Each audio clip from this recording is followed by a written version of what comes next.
She faked love for a prince, got exposed, and became the most wanted woman alive. She thought she was escaping, but instead, she ran straight into the one man she should never meet again, Lacey. A professional liar, a woman who could become anyone. But this time, her own client betrayed her. Now she's a fugitive. No money, no backup plan, nowhere safe. So she jumps into the sea, just to survive. And somehow, she ends up on a ship, thinking she's finally safe. Then she hears a voice. Was she a thief or just stupid? She looks up, and her heart drops. It's him, another prince she deceived, the one she insulted to his face, the one who could end her life, right there. But instead, he smiles and offers her a deal. Be his bride, and he'll protect her. This isn't love, this isn't kindness, it's survival. And Lacey knows one thing, that man is far more dangerous than anyone chasing her, but she still says yes. There's just one rule, no real feelings. Too bad, he's already planning to break it, and her, she might already be falling. So grab your popcorn, because this story, it's about to get messy. Let's dive in.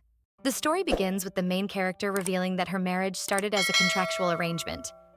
Despite that, a heated moment arises that makes her heart race, even though she is fully aware that she is being deceived. This raises the question of how everything began. It all starts in a confusing situation, with Lacey being chased after escaping with 10,000 gold coins that belonged to her pursuers. Someone calls out from behind, urging her to stop, but she ignores them and continues running without hesitation. At one point, Lacey had worked as a star performer in a secret agency that had spent over 12 years flawlessly playing roles for clients. She must have carried out her duties exceptionally well, as her employers seemed unwilling to let her go. However, the exact reason for her escape remains unclear. With no turning back and her freedom finally within reach, it becomes evident that Lacey, known as the Woman of 1,000 Faces, is now a fugitive. Having no better option, she chooses to escape by sea and boards a ship.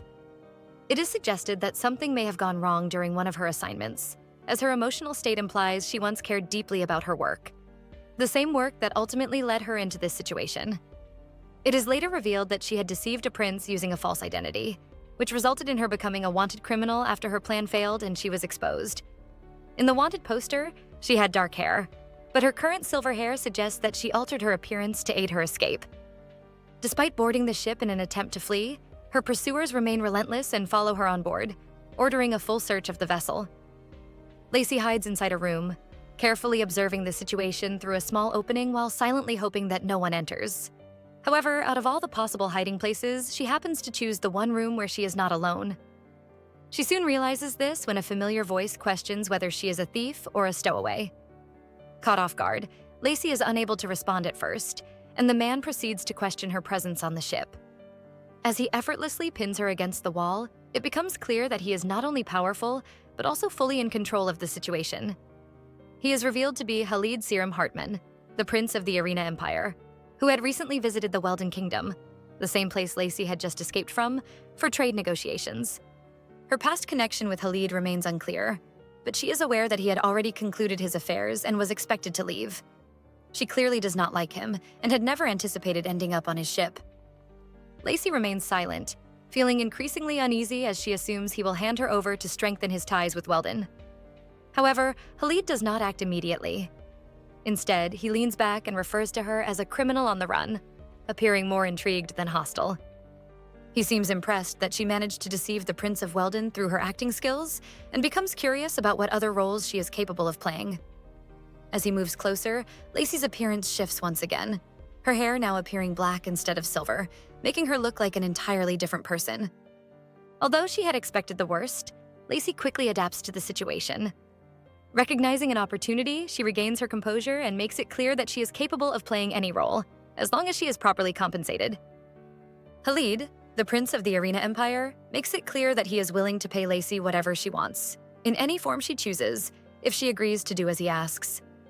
As he gets up and puts on his robe, Lacey asks what role he expects her to play. Haleed explains that he wants her to act as his bride, the woman he supposedly fell in love with at first sight. His reasons remain unclear, but Lacey is in no position to negotiate freely. She finds his request strange and hesitates to respond. Noticing her delay, Haleed makes his position clear. If she refuses, she is free to continue living as a fugitive. Alternatively, she could compensate him in another way for keeping her hidden. As Haleed steps closer, intending to collect his so-called payment in kind, Lacey's composure falters for a moment, her heart racing.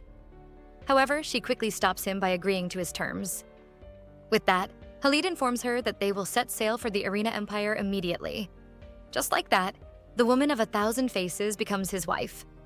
Though for now, only the two of them know it is an act. With the agreement settled, their journey to Arena begins. However, Haleed expects more from their arrangement. Now that the contract is finalized and they are officially posing as a married couple, he insists that they behave accordingly, as real spouses would. This raises an important question. How did everything come to this point? The story then shifts to the events that led here, beginning with Lacey standing before a panel that has already decided her fate. She is addressed as Veronica of Hillsdale, and the man presiding over the panel, clearly the one in authority, asks for her final words. As she begins to speak, the room grows noisy. She then turns the question back on him, asking what he expects her to say, before breaking into tears. Once she gathers herself, her words provoke the entire courtroom, including the prince who is present.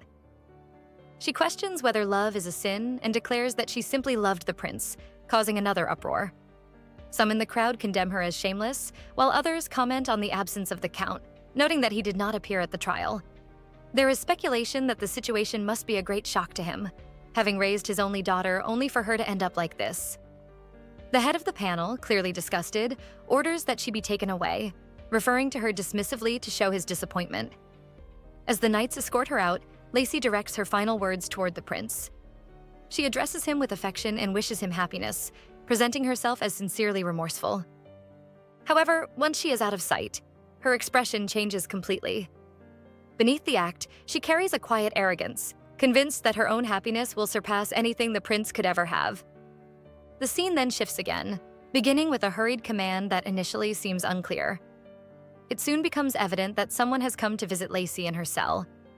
The visitor finds her seated comfortably, and she immediately asks for his opinion on her performance. The visitor, an older man, tells her that her acting was flawless. To Lacey, this signals the conclusion of their arrangement, and she demands her payment. From their exchange, it becomes clear that the man is the very count mentioned during the trial. Lacey had only been pretending to be his daughter as part of a carefully planned act. Confident in her performance, she stands by everything she has done, including her demand for payment, as she had carried out her role perfectly. There was little reason for her to feel threatened. After all, no one bearing the name Veronica Hillsdale had ever truly existed, and this deception was one of her finest performances yet. Lacey's confidence in her safety as the woman of 1,000 faces stemmed largely from her upbringing. Looking back, her early life had been far from comfortable. She had no father and was born into poverty. While one might expect that she at least experienced her mother's love, that was not the case. At the age of 10, she was sold to Hyungsinso. On her first night there, the woman in charge asked what she could do. Lacey had no clear answer at the time, but her beauty immediately stood out. The woman intended to make use of that beauty once Lacey grew older. However, Lacey objected. She insisted that she was intelligent and capable of many things, asking that attention be given to her abilities rather than her appearance. Her boldness surprised the woman, but it also caught her interest. Instead of dismissing her, the woman asked if she knew what a funhouse was. From that moment, Lacey was given a different role within Hyungsinso. Rather than being valued solely for her appearance, she was trained to act. Her purpose was to take on whatever role was assigned to her. She made her debut as a passerby who had witnessed a crime scene, disguising herself as a young boy in town. As time went on, the roles became more complex. Lacey belonged to Hyungsinso, and as she continued to perform, she earned the name the Woman of 1,000 Faces. She took on many identities, including a presumed dead heir, a hidden child of a bridegroom, and the youngest maid of a marquess, among others. Her exceptional skill in acting often surprised even herself. Within the funhouse, there were various types of jobs, some dangerous, others unusual, but Lacey stood out as the most reputable actress. She consistently delivered flawless performances and became a reliable choice for clients seeking such services. Over time, she grew comfortable in this life. That sense of stability remained until the day an offer arrived that she could not ignore. Her boss introduced her to a peculiar assignment. Unlike her usual short-term roles, this one required her to be adopted and live as someone else's daughter for several years. The nature of the request was unusual, especially since it lacked the typical motives of revenge or deception that often accompanied such jobs. Lacey found it suspicious and had many questions. However, she was soon told that the payment for the job was equivalent to 10 years' worth of work. Despite the risks, the offer was tempting. It also presented an opportunity to clear her mother's debt. Her boss assured her that if she completed this job and settled the debt, she would no longer be required to work at the funhouse. She would be free. Faced with a chance to leave that life behind, Lacey accepted the role. This assignment would become her final job for Hyungsinso, a parting gift to the place that had shaped her into who she was. Following that decision, she spent the next 6 years working toward a specific goal: to make the first prince the most powerful heir to the throne. Her employer, who also posed as her father, placed her in close proximity to the crown prince. Before long, she rose to prominence and became one of the most well-known figures in the Weldon Kingdom. Although it took some time due to complications on her employer's side, Lacey eventually made her debut as Countess Veronica and quickly became a prominent figure in the empire. On the day of her debut, she caught the attention of the prince, who invited her to dance. That single moment drew the attention of the entire hall and set her employer's carefully constructed plan into motion. As instructed, she committed herself to the role, promising to help elevate the prince to the throne. As her staged relationship with the prince developed, a new figure entered the scene. This newcomer, who appeared more innocent and pure, was introduced as a rival. She had also been selected by the man posing as Lacey's father, and Lacey's role was to act as her competitor. In accordance with the plan, the crown prince eventually turned his attention to this new arrival. Lacey then carried out the next phase of her assignment. She portrayed the role of a jealous former lover and poisoned the prince's drink. This act transformed her public image from a celebrated figure into the most reviled woman in the kingdom, exactly as intended. However, the plan appeared to fail when she was accused of attempting to harm the first prince. At that point, the count, her employer and supposed father, publicly denied any connection to her, which aligned with their arrangement. As the Count of Hillsdale, his response was expected.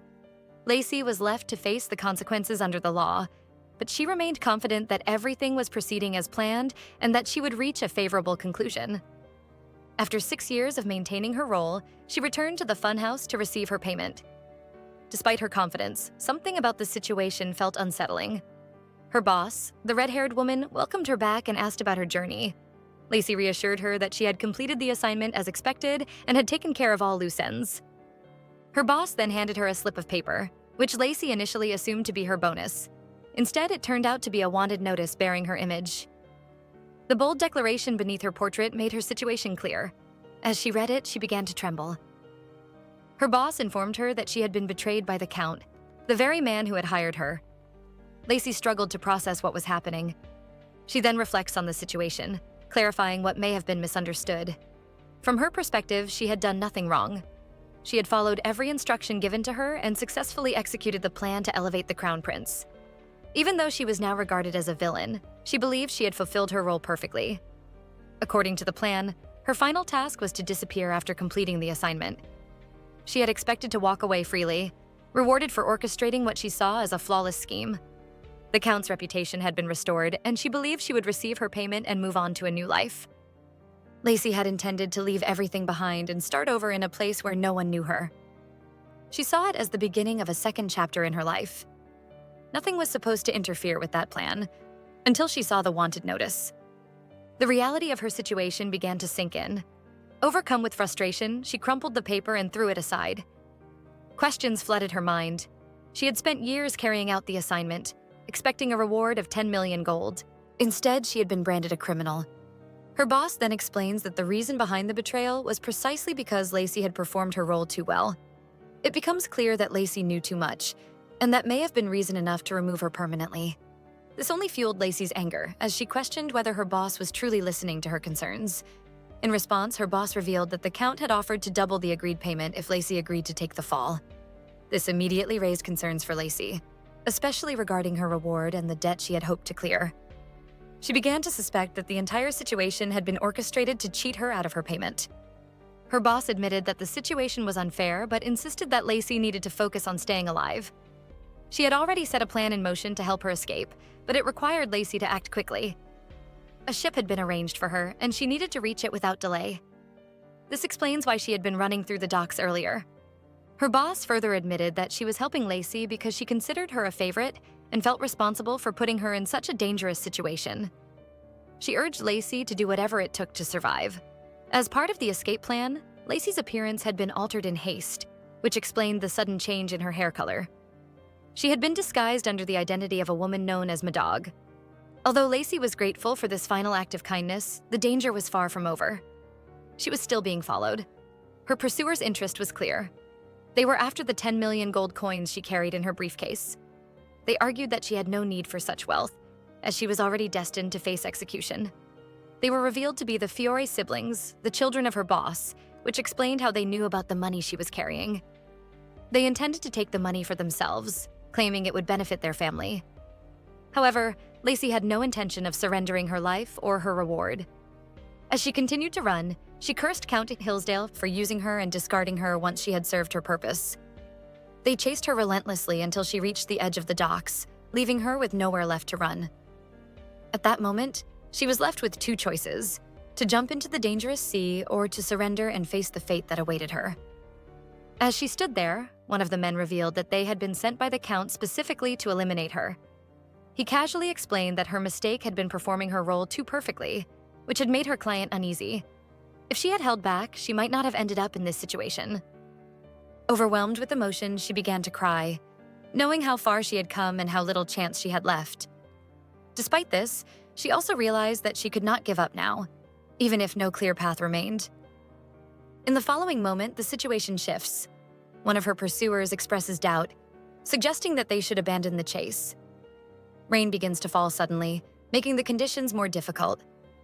Although they question the sudden change in weather, they continue forward until they hear the sound of something hitting the water. When they reach the spot where Lacey had been standing just moments earlier, she is no longer there. One of the pursuers scanned the area in disbelief as the heavy rain washed away any trace of Lacey's movements.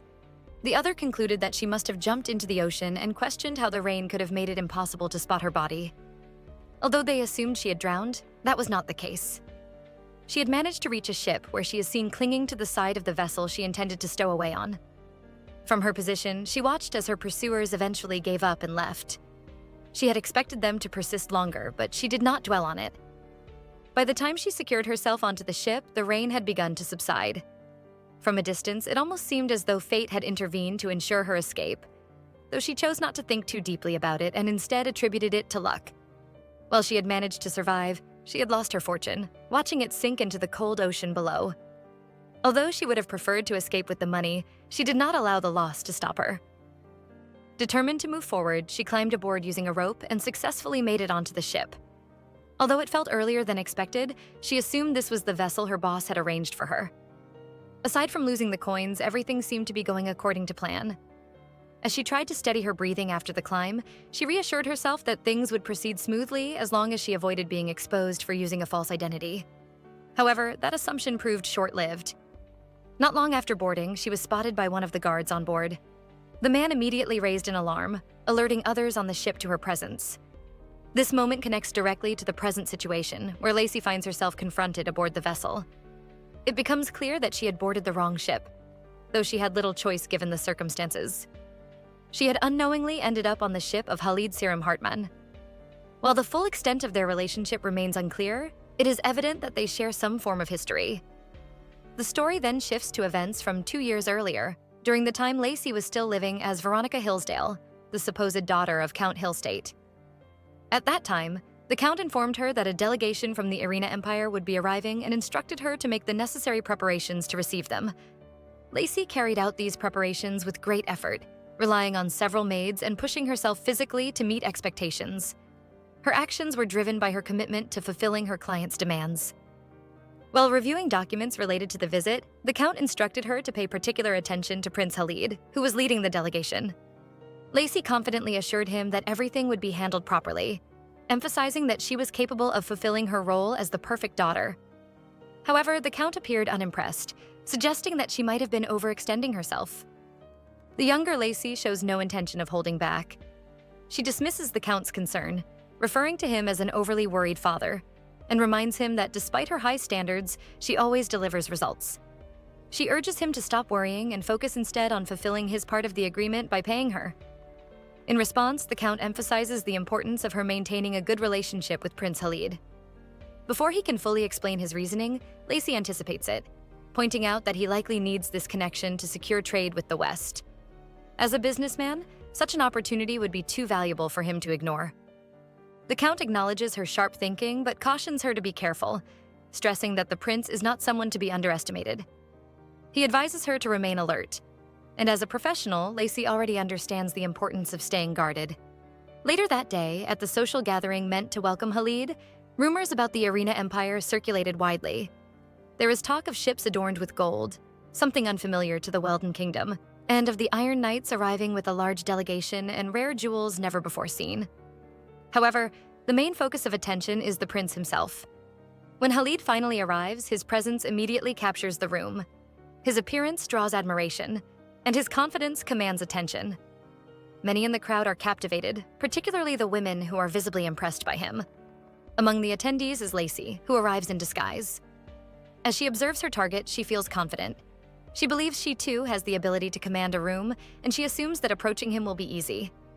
Ignoring the earlier warning from the Count, she becomes determined to prove her perfection. She abandons her disguise and moves toward him. However, the encounter does not unfold as she expects. Instead of a favorable reception, she is met with a blunt and unexpected insult. Haleed remarks that she appears overly eager for attention, comparing her behavior to that of a dog seeking notice. The comment catches her off guard, as this is far from the outcome she had anticipated. Their first meeting is marked by tension rather than charm. The narrative then returns to the present, where Lacey finds herself facing Haleed once again aboard the ship. She questions why he is there and quickly considers what explanation she can offer for her presence. She assumes that her altered appearance, particularly her change in hair color, might prevent him from recognizing her, especially given that he likely encounters many women. However, her assumption proves incorrect. Haleed recognizes her and remarks that it has been a long time since they last met. He addresses her by the name Veronica, the identity she had used during their previous encounter. Lacey attempts to deny it, claiming he has mistaken her for someone else, but he does not accept this. He presses her to stop pretending and demands to know what she is doing on his ship. At that moment, Lacey notices the crest of the Arena Empire nearby and realizes the gravity of her situation. She understands that she has made a serious mistake. Lacey begins to question whether she has boarded the wrong ship, although the answer is already clear. With Haleed's presence overwhelming the situation and her thoughts racing, she struggles to come up with a convincing explanation. Haleed continues to press her for answers, asking why she cannot explain herself, while she remains backed against the wall with no immediate response. As she hesitates, she hears the voices of her pursuers outside the room. Realizing that time is running out, she decides to act.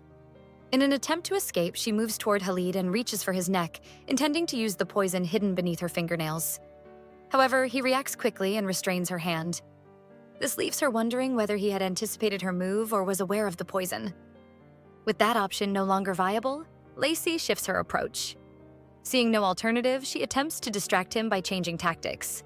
The situation escalates, and they end up on a couch just as a senior official of the Arena Empire enters the room. The official had come to ask Haleed if he had seen the intruder, but instead finds the two of them in a compromising position. The unexpected scene leaves him momentarily stunned. Despite the urgency of the search, he apologizes for interrupting. The guards accompanying him also hesitate, unsure of how to respond. One of them eventually speaks, suggesting that the prince appears unharmed and that there may be no immediate cause for concern. The guard then asks whether they should proceed with setting sail for the Arena Empire, addressing his superior as Simone. Simone agrees that if a patrol guard had reported spotting a suspicious individual, it would be best to depart immediately. However, he remains unaware that the person in question is the same woman he has just seen with the prince. At the same time, Simone reflects on what he has just witnessed. The sight of Haleed in such a situation appears to surprise him, suggesting that the prince is not commonly seen in the company of women. This leads him to quietly speculate about the possibility of a future consort. His thoughts are interrupted when the door opens and Haleed steps out. Simone immediately bows in respect. He is then caught off guard when Haleed orders him to call off the search, despite not having been informed of it directly. Haleed further states that there is nothing unusual aboard the ship and instructs that they prepare to depart as soon as possible. Once the situation is handled, Haleed returns to the room to confront Lacey. He mocks her appearance, remarking that she looks like she has been taken advantage of, while also pointing out that she was the one who initiated the encounter. Lacey, in turn, recognizes that she is at a clear disadvantage in this situation. She realizes that her best option is to rely on her acting and appeal for sympathy. She quickly puts on a convincing display, becoming emotional as she claims that she had mistaken his ship for another and asks to be allowed to leave. However, her performance fails to impress Haleed, who questions whether that is truly the best excuse she can offer. His reaction confuses her, prompting him to explain that he finds her story difficult to believe. He points out that she had already attempted to attack him earlier, which makes it clear that he is aware of the poison hidden beneath her fingernails. He then casually raises the possibility that she might be a wanted criminal and presents a wanted poster bearing her likeness. Despite being in disguise, Lacey is unsettled by how easily he sees through her act, reinforcing the idea that he is someone to be approached with caution. Although he does not know her true identity as Lacey, he continues to address her as Veronica Hillsdale, the name he had known her by. He warns her to stop playing games and makes it clear that her attempts to deceive him will not succeed, especially given their previous encounter. That earlier meeting comes back into focus, recalling the moment he had compared her to someone seeking attention in an unflattering way. At the time, Lacey had been deeply offended, even though her intention had indeed been to draw his attention. While she maintained her composure outwardly, she had been angered by the remark. During that encounter, Haleed had attempted to soften his words by suggesting that he had meant to describe her as a puppy, rather than a dog. However, this only made matters worse. Lacey had been pushed to the point of stepping out of character, something she rarely allowed herself to do. She responded sharply, pointing out that his understanding of the language seemed more than sufficient, making it unnecessary for her to clarify her meaning. She then confronted him directly, insisting that he needed to learn how to read people properly. In doing so, she risked disrupting the diplomatic efforts between the Weldon Kingdom and the Arena Empire, but she chose to speak her mind regardless. The tension between them quickly escalated, drawing the attention of the first prince, who stepped in to prevent the situation from affecting diplomatic relations. Even then, Lacey remained firm in her stance, determined to make it clear that she had not been seeking Haleed's attention. Haleed appeared to regard her with a new level of interest, as though encountering someone willing to challenge him for the first time. Before the situation could develop further, the prince's fiancée, who was part of the count's plan, intervened. She noted the tension between them and helped de-escalate the conflict. Her presence allowed the situation to stabilize, and with her assistance, the discussions between the two sides proceeded smoothly, ultimately leading to a trade agreement. Later that day, at the Count's residence, Lacey receives praise for her actions. The Count instructs her to continue acting hostile toward Haleed, as this behavior would help strengthen the bond between the prince and his fiancée. Lacey accepts this approach, partly because her initial encounter with Haleed had left a negative impression on her. As she continues to immerse herself in her role, her attitude toward him becomes increasingly cold and distant. At one point, Lacey openly insulted Haleed, referring to him as a barbarian covered in gold and criticizing his traditional style of dressing. She mocked him for appearing nearly half-naked at a formal banquet, something considered inappropriate in the Weldon Kingdom. She questioned whether he lacked proper clothing or simply preferred to dress like a savage. Now, having ended up on his ship and at his mercy, she regrets those remarks and realizes she might have acted differently if she had known their paths would cross again. Back in the present, Haleed expresses surprise at how quiet she has become, noting that she was never this reserved when they first met. As the tension builds, he reaches for her earring, which immediately draws suspicion. In a place where magic is nearly non-existent, and the few magical artifacts that remain are rare and difficult to obtain, she had no choice but to use her real appearance when playing the role of Veronica. The earring she wears is one of those rare magical items. Once Haleed touches it, the disguise fails, and her silver hair reverts to its original black color. This confirms to Lacey that he is not only observant, but also knowledgeable about such items, making him even more dangerous than she had assumed. With her disguise no longer intact, Haleed shifts his approach and insists on a proper conversation. He asks her directly whether she is a thief or a criminal on the run. Although she begins to panic internally, she maintains her composure and responds by asking which one he believes her to be. Unmoved by her answer, Haleed stands up, puts on his coat, and makes a remark about loyalty, suggesting that a faithful dog always follows its master. His statement echoes the earlier insult he had directed at her. He then implies that she has failed someone, though she does not immediately understand his meaning. He continues speaking and mentions a name that unsettles her: Daniel Le Pen Weatherline, the prince she had previously deceived. The mention of this name raises questions in her mind, as she cannot understand why Haleed would connect her to him. Haleed reveals his assumption that the prince is the one behind her actions, effectively suggesting that Lacey had been acting under his command. Despite the seriousness of the situation, Lacey recognizes the opportunity in this misunderstanding. Haleed's belief that her presence on the ship is connected to the prince gives her an advantage. She carefully considers her next move, choosing not to respond immediately when he suggests that she would follow the prince's orders without hesitation, even to the point of exile. She understands how he arrived at that conclusion, but instead of correcting him, she decides to use it to her benefit. Confident in her abilities, she continues her performance and claims that she acts only according to her own will. She hopes that this explanation will be convincing enough to maintain her position. However, Haleed remains unconvinced. He dismisses her response as yet another fabrication and states that he already has a clear idea of what has been happening. In an effort to convince Haleed that she was truly an actress, Lacey offers him a choice between 3 roles: the role of a thief, stowaway, referencing their first encounter, or that of a femme fatale. She invites him to decide which role he wants her to play. However, Haleed is more focused on her claim that everything had been an act. He questions whether her apparent love for the prince had also been part of her performance, and she confirms that it was. At the same time, she makes it clear that she has no intention of revealing the identity of the person who hired her. This leads Haleed to wonder how far she is willing to go for her clients. Although she cannot tell whether he believes her, she continues to maintain her stance, adding that she is willing to go to any lengths as long as she is properly compensated. This assertion appears to convince Haleed, as he begins to accept that her primary motivation is money. After taking a sip of his drink, he tells her about a place called Surayev, located in the eastern region of the Arena Empire. He describes it as a beautiful city surrounded by desert, and mentions a room filled with wealth, sections dedicated to gold, silver, and precious gemstones. He presents this as an offer, implying that she could choose whatever she desires from it. Lacey understands the implication and asks whether he intends to hire her, and if so, for what role. Haleed responds by suggesting that since she has already played the role of a femme fatale, she should now take on a new role, that of a bride. Specifically, he wants her to act as the woman he fell in love with at first sight. Although Lacey has little room to refuse, the reward attached to the offer is significant.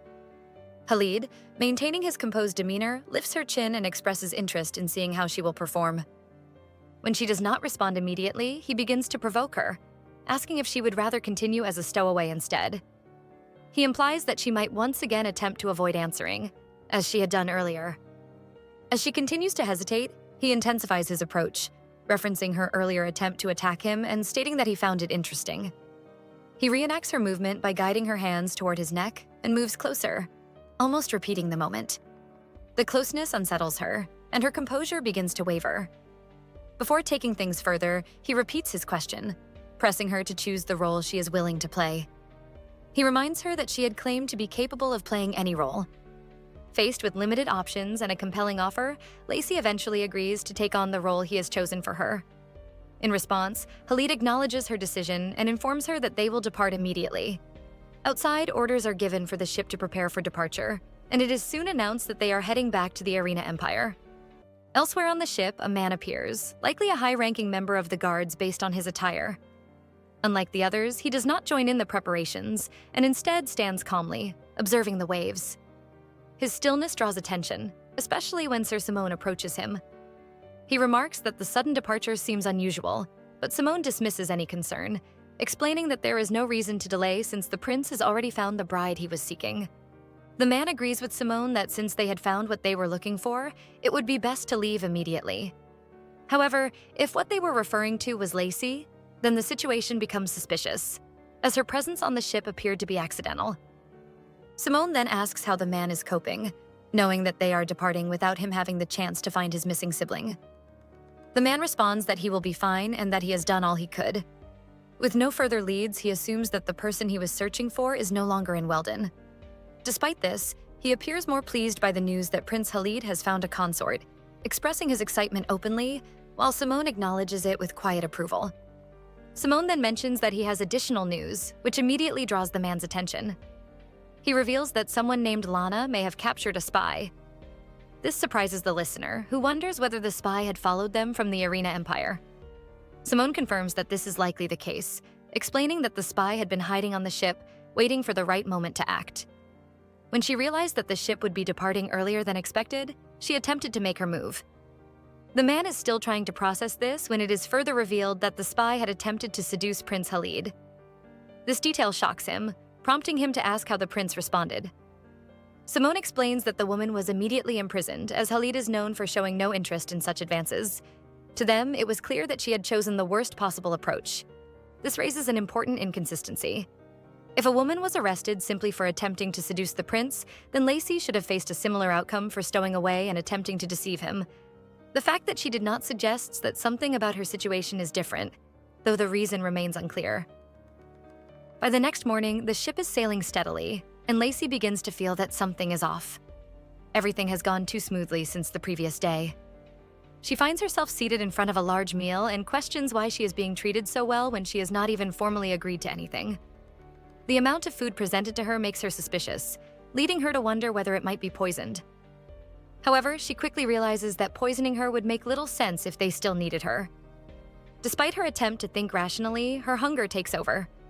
She convinces herself that tasting a small portion would not cause any harm and takes a bite, which turns out to be unexpectedly good. Even as she eats, she tries to remain cautious, reminding herself not to lose focus. Reflecting on the events of the previous day, she becomes increasingly uneasy. The ship had departed immediately after she boarded, which feels too convenient to be a coincidence. She also recalls being chased directly to the ship by her pursuers, which now seems unusual. Additionally, she questions why the delegation from the Arena Empire would leave Weldon without notifying its authorities, knowing that such an action could damage diplomatic relations. Combined with Haleed's sudden change in behavior and the ease with which everything has unfolded, Lacey becomes convinced that something is not right. Lacey is deep in thought when Haleed enters the dining hall and asks whether the food suits her taste. Although she finds the meal excellent, she downplays it and remarks that it is acceptable. She then invites him to join her, noting that there are matters she wishes to discuss. Intrigued, he takes a seat at the end of the table and waits for her to continue. Without hesitation, Lacey goes straight to the point. She asks him to be honest and explain whatever plan he has in motion before she agrees to anything. Haleed immediately recognizes that she has begun to piece things together and admits that he has indeed been withholding information. While the confession unsettles her slightly, she maintains her composure. He then reveals that she had been his objective from the very beginning. This catches her off guard, but he continues, explaining that he had not originally planned to leave Weldon so soon. However, once she appeared, there was no longer any reason for him to remain, since what he wanted all along came to him on its own. His expression suggests that everything had unfolded exactly as he intended. Lacey responds by revealing her own deduction. She concludes that he had been planning to hire an actor from the start, specifically someone from Fiore, the same place she once worked. Although Haleed does not recognize the name, she remains unfazed and states that he could have been straightforward with her from the beginning. With this realization, several details begin to make sense to her. His calm reaction upon recognizing her as Veronica, his willingness to employ her without testing her abilities, and the immediate departure of the ship after she boarded. She understands now that his goal had been to recruit the actress behind Veronica Hillsdale. Still, she has more questions. She asks whether he had been testing her from the start in order to make her reveal herself and whether he had recognized her immediately. He confirms that he had. She then brings up the poison hidden beneath her fingernails and the magical earrings she used for disguise, details he had also been aware of beforehand. With these final pieces falling into place, Lacey becomes visibly shaken. She realizes that such information could only have come from someone within Fiore, as the magical device she possessed had been given to her by her boss. The thought leads her to conclude that she had been betrayed. She understands that her boss likely made this decision because Weldon was already pursuing her, and she was no longer of use there. Even as a professional accustomed to deception, the realization is overwhelming. Combined with everything else that has happened, she sits in silence, concealing a knife while questioning whether she has been manipulated from the beginning. Returning to the present, with the truth now laid bare between her and Haleed, Lacey finds herself staring at the crest of the Arena Empire. She begins to question whether she has made the right choice. The reality of her situation finally settles in. Irina is far from everything she once knew, and she no longer has a place to return to. This marks the first time Lacey has traveled so far from Weldon, the only place she has ever known. The possibility that she may never return begins to weigh on her, leaving her with much to think about as the long journey across the sea continues. Back in Weldon, the prince's attention is drawn to Lacey's empty prison cell. The discovery enrages him, and he immediately orders a full search. Despite his efforts, the chances of locating her are extremely slim. The route to the Arena Empire is notoriously dangerous, to the point that people in Weldon regard it as a journey that risks one's life. As a result, no one is likely to consider that she may have escaped in that direction. While the prince organizes the search, the count observes the situation from a distance, clearly upset that Lacey has disappeared without informing him. His reaction raises questions about whether he truly intended to betray her, or if there is more to the situation than it initially seemed. It also suggests the possibility that Lacey's boss may have misrepresented the count's intentions in order to push her toward another arrangement. At Fiore, Lacey's former workplace, her boss declines a new contract, informing a client that the organization is not accepting any work at the moment. Although the client is dissatisfied, she is redirected elsewhere. Notably, Lacey's boss is now seen wearing a magical earring, raising the possibility that she has been using it to conceal her identity as well. In the shadows, a mysterious figure appears, hinting at another development that may soon affect Lacey's story. Meanwhile, aboard the ship, Lacey begins to accept her situation. Although she has lost everything, she finds some comfort in the fact that she is now far from Weldon, where she believes no one will be able to find her.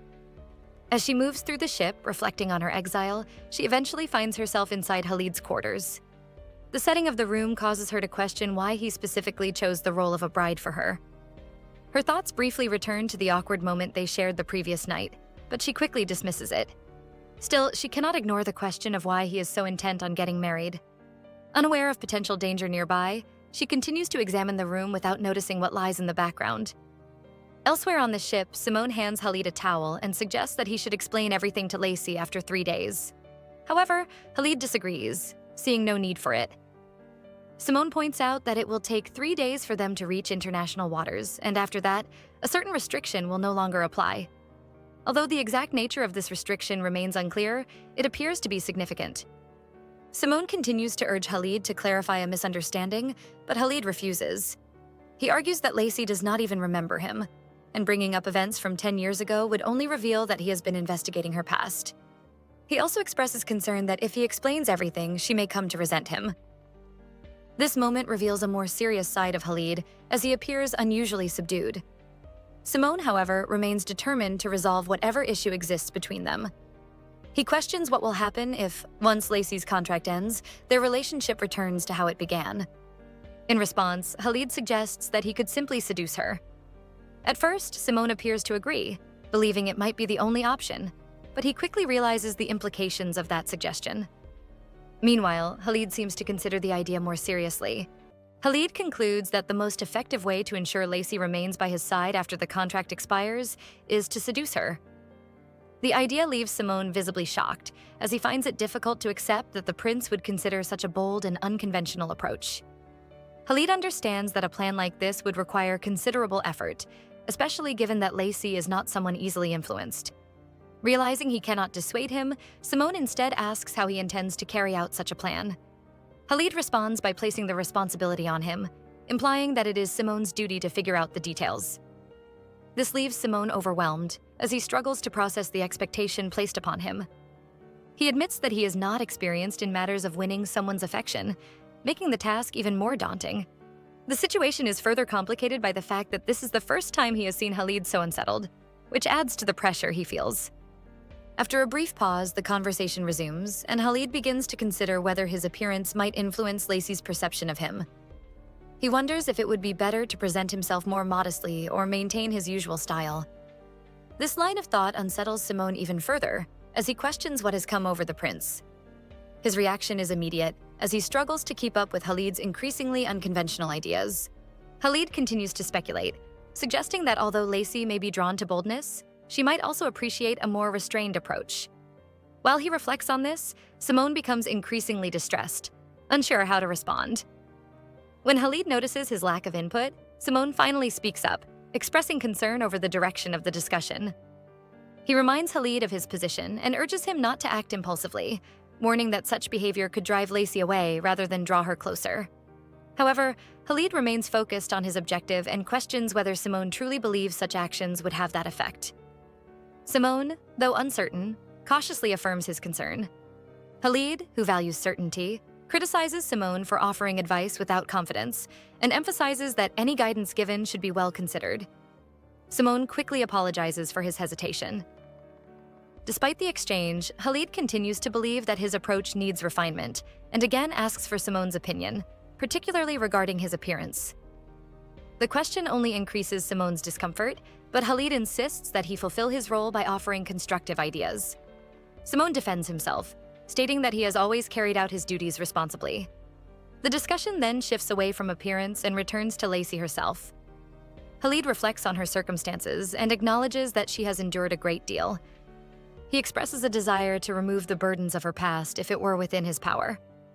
At this point, Simone offers what he considers more grounded advice. He suggests that focusing on the future is more important than dwelling on the past. This perspective helps steady Haleed. He admits that it does not matter to him if Lacey has forgotten him or the promises they once shared. He accepts that she may not remember anything from their past, but what matters to him is that she is now within his reach, and he has no intention of letting her go again.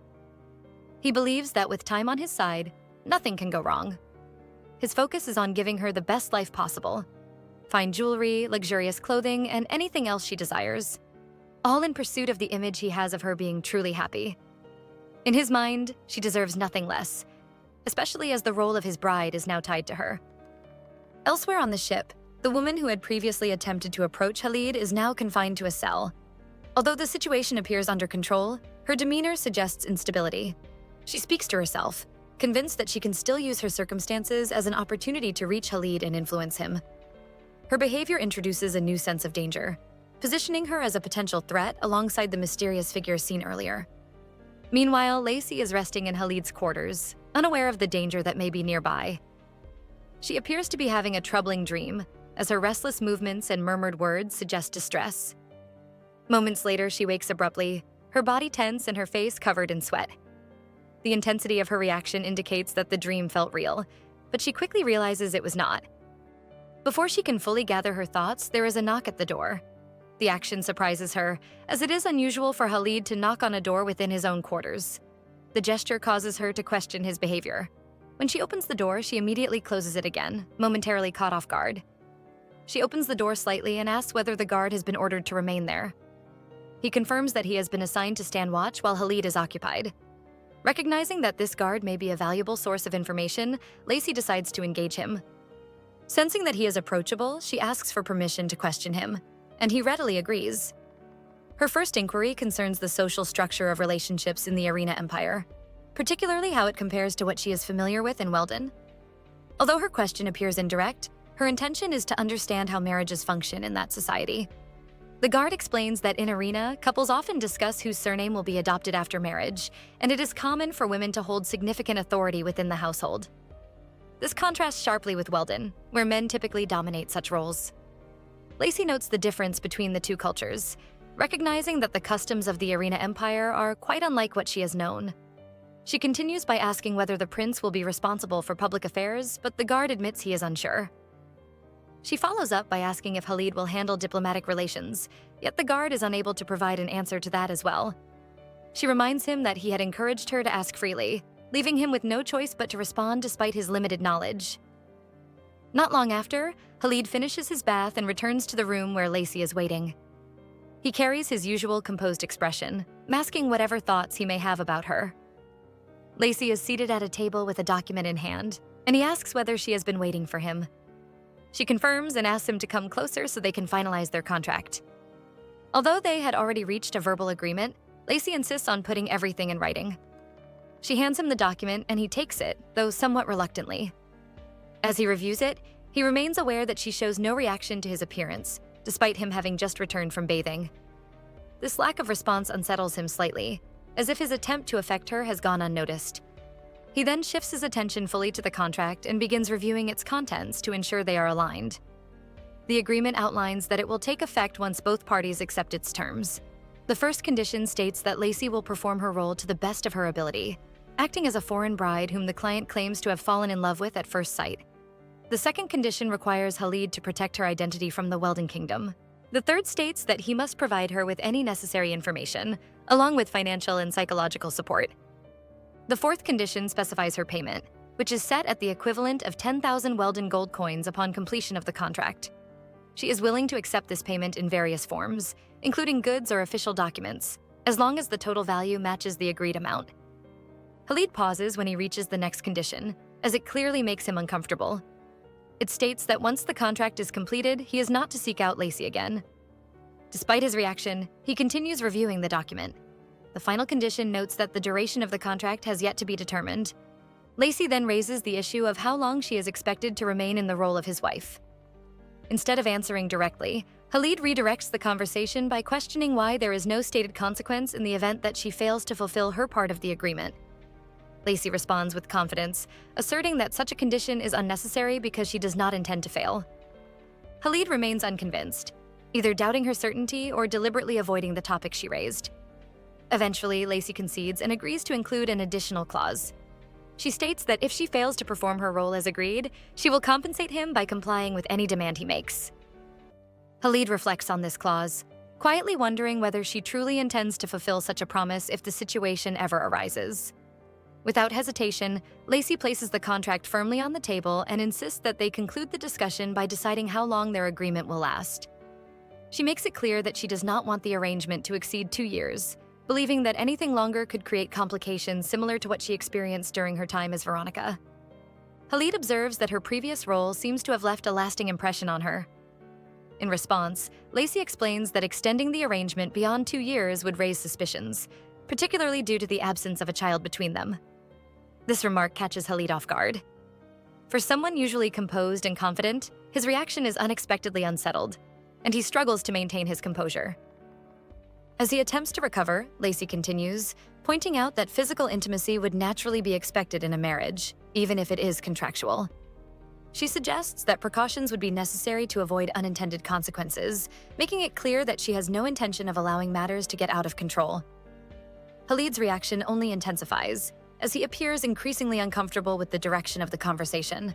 Unfazed, Lacey continues to elaborate, emphasizing that she has no intention of engaging in anything without proper safeguards. As she speaks, she begins to notice that Haleed is no longer fully attentive. When she moves closer to confirm whether he is listening, he seizes the moment and lifts her into his arms, catching her off guard. Taking advantage of the situation, he questions whether their agreement can now be considered finalized.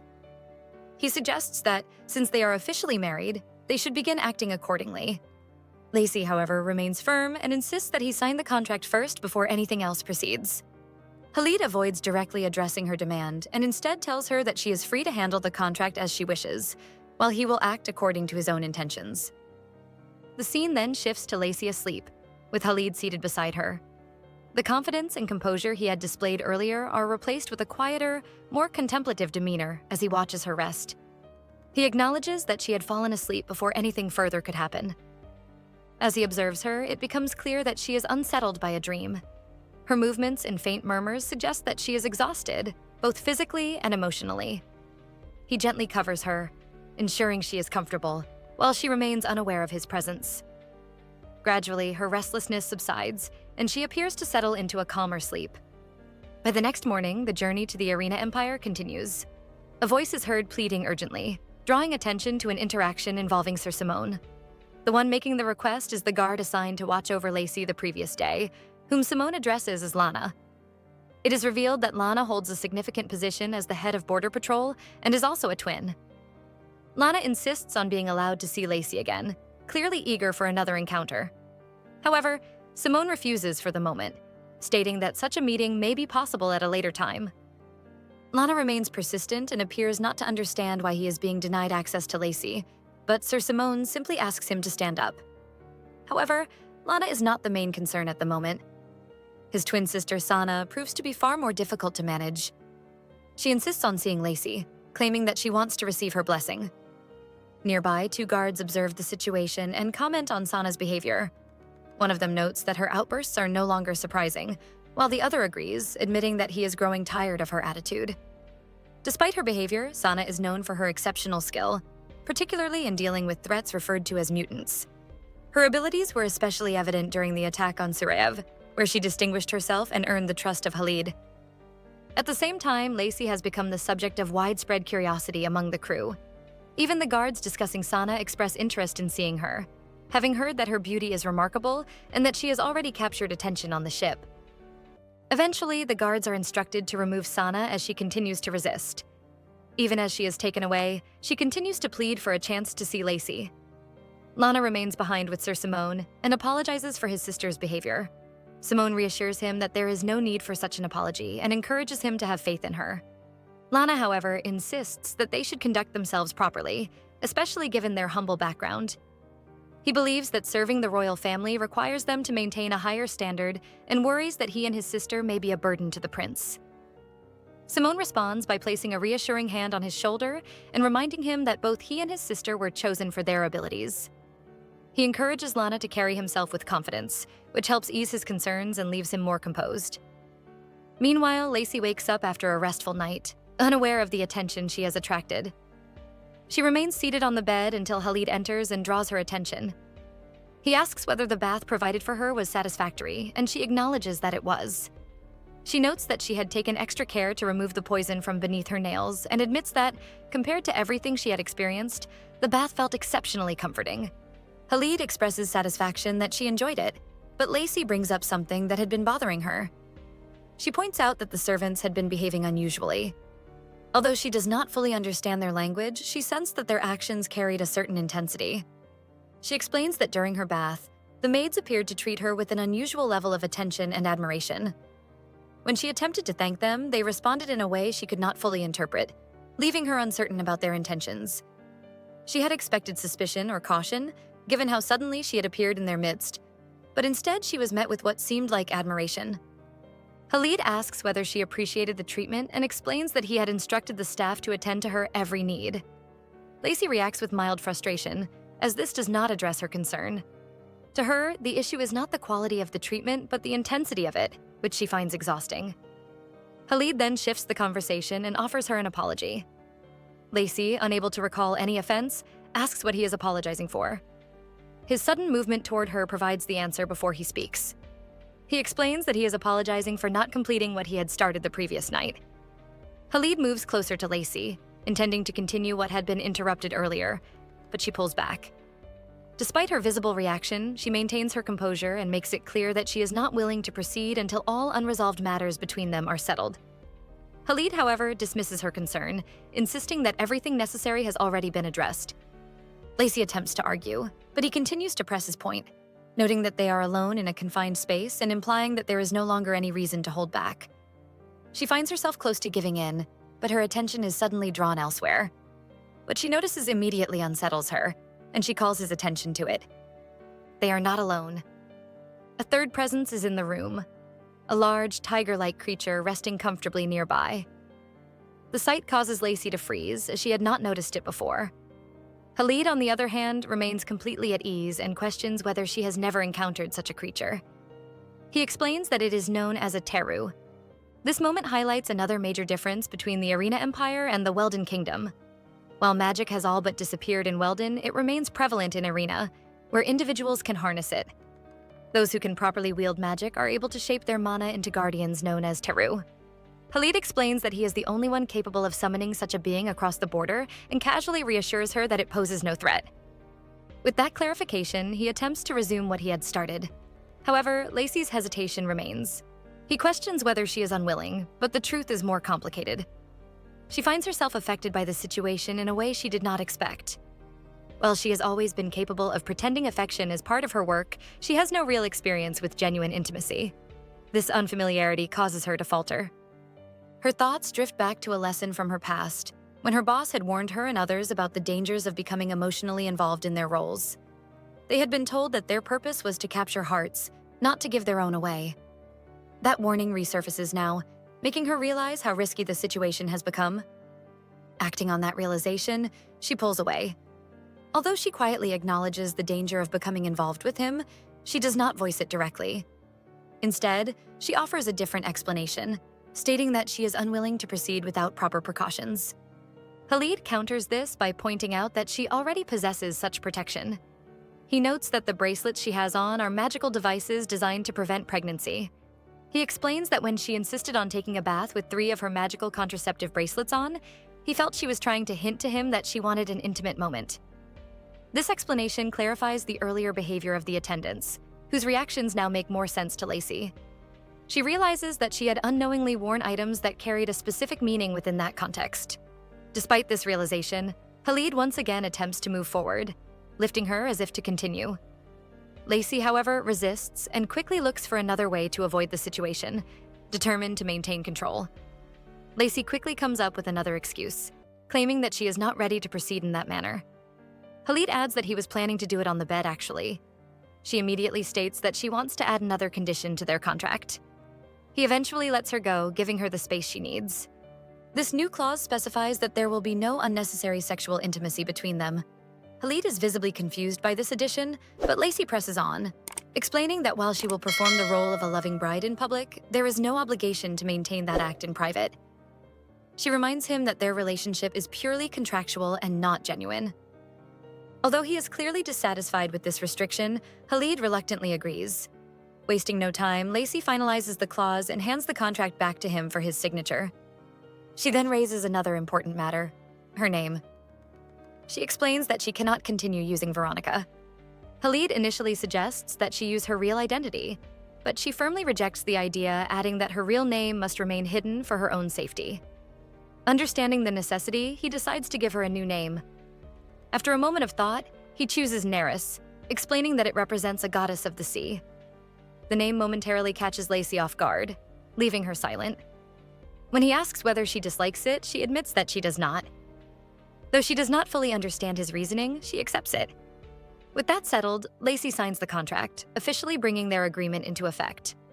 Elsewhere on the ship, Lana and Sir Simone move through the darker sections as they discuss the situation with the imprisoned woman. Lana reports that the prisoner has calmed down, largely due to being subdued earlier. Simone suspects that she had been using some form of magic, as it would explain how she managed to remain undetected for so long. Lana apologizes for not being able to identify the exact nature of her abilities, explaining that everything had happened too quickly.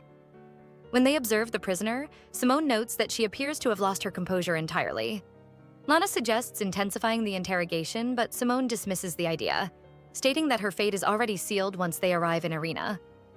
Lana understands that the plan involves stripping the prisoner of her magic, recognizing it as a punishment even worse than death. As the guards continue their watch, Simone inquires about Sana, and Lana confirms that she is doing well. Perhaps too well, as she had even struck him earlier in an attempt to push him into being more disciplined. This explanation sheds light on the injuries he carries. Simone then orders that security around the prisoner be strengthened as they approach the border, aware that the situation may still escalate. Despite their preparations, there is a sense that the prisoner may not remain subdued for long.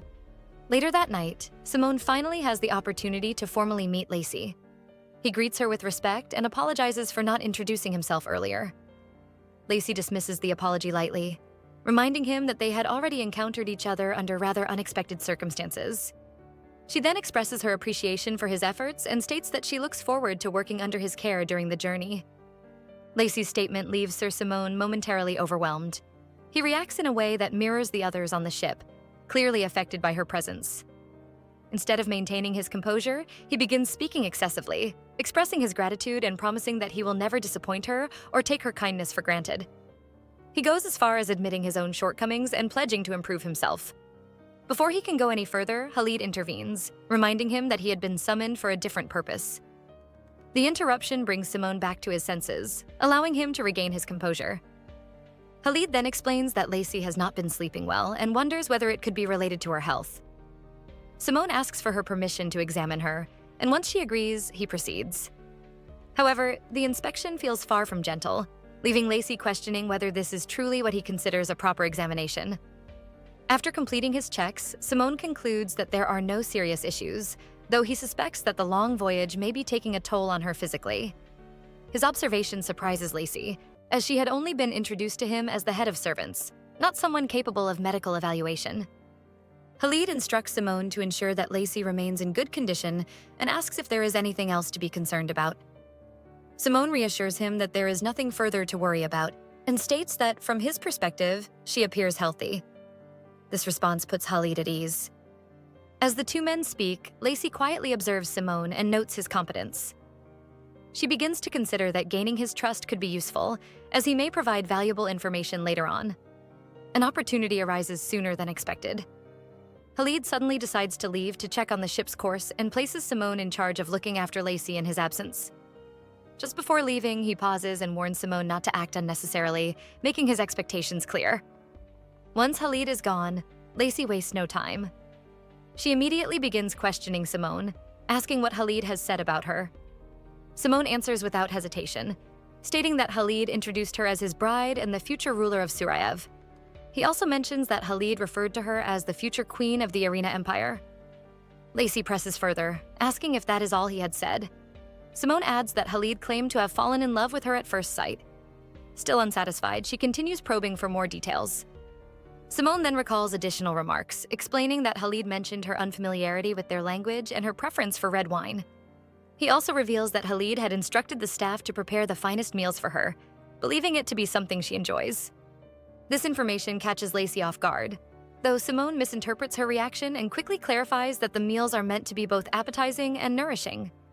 Internally, Lacey feels slightly irritated by the idea of being overindulged, but she does not express it openly. Sensing that he may have said something inappropriate, Simone apologizes on Haleed's behalf. Lacey then admits that she is struggling to understand her current situation. What confuses her most is the lack of suspicion from everyone around her. Given that she appeared on the ship unexpectedly, she expected questions, yet none have been raised. Sir Simone explains that the reason no one has questioned Lacey is due to two key factors. First, the guard who saw her board the ship does not recognize her face. Second, most of the crew do not understand the Weldonian language. Because of this, they are unaware of the events that occurred in Weldon, including the existence of the wanted poster tied to her identity. This realization shocks Lacey, especially when she understands that Sir Simone is fully aware of her role as Veronica. Her thoughts drift back to her earlier encounter with Haleed, and it becomes clear to her that Simone, being far more fluent in the Weldonian language, must have understood everything that was said at the time. The memory unsettles her. She cautiously asks whether he is truly comfortable with the situation, even knowing who she is. Sir Simone reassures her without hesitation, stating that he has no issue with it and is prepared to prove his sincerity through his actions if necessary. Recognizing an opportunity, Lacey responds by thanking him for his loyalty, and once again expresses that she looks forward to being under his care. Her words clearly affect him, momentarily shaking his composure. When she notices this and questions him, he quickly regains himself and assures her that he is fine, then asks if there is anything else she needs. Lacey's attention shifts to the bracelets she is wearing, prompting her to ask whether such items are commonly used in the Arena Empire. Sir Simone informs her that they are not widely used, and that, in fact, Haleed is the only person on the ship known to possess and use them. Curious, Lacey asks whether Haleed values the bracelets. Although Simone does not understand the reason behind her question, he confirms that Haleed treasures them. As Lacey looks down at the bracelets, she quietly wonders whether he has used these magical contraceptive devices with others before, leaving her with yet another unanswered question. Well, that's all for now. Lacey and Haleed will be back, with answers to all the questions we've been asking. The truth about the prisoner and the mysterious man still lurking in the shadows of Weldon? Trust me, what's coming next? It's going to be big. Oh, and they're about to make their debut, and I promise you, it won't disappoint. So if you want the next part, comment Lacey below and I'll bring it to you. Until next time, ciao.